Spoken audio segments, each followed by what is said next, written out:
Welcome to Clockwork. Today we have an exciting video. When you watch a commercial, do you notice the fine print in the bottom left every single time? Or every single button on your TV remote? Think about your best friend. Make a mental sketch of them. Then think about what they looked like 5 years ago. Either your brain just hit a mental roadblock, or you may have thought about a picture of them in their house or your house. In everyday life, the majority of what we see, we don't notice, let alone the majority of the things we do notice, we don't remember.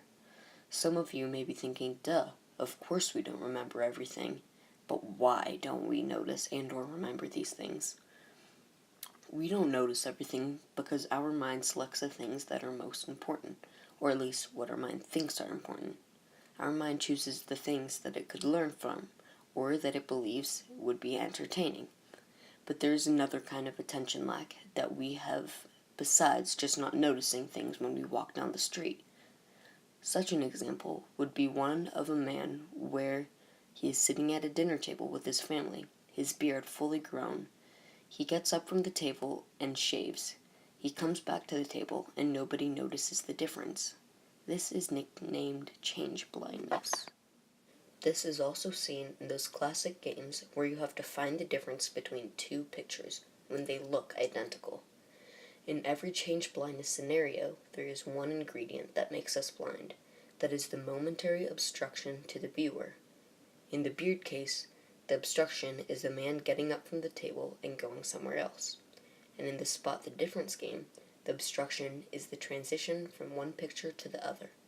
Now the memory problem. Why don't we remember everything? Can you remember what you did last Sunday? Why can't you remember that? But why can we remember our first day of middle school, or certain camps we did as kids? First off, if we don't think and or retrieve of these memories, they start to fade. But evidence shows that even some memories that we don't retrieve often can still be vividly remembered because it is stored in long-term memory. This is a really hard concept to cover. In the description below, I will give some information for websites where you can go research a little more. Also, connecting back to noticing things, we don't have the capability to draw out a penny from our memory. We just know what they look like, which connects to habit, which is for another video.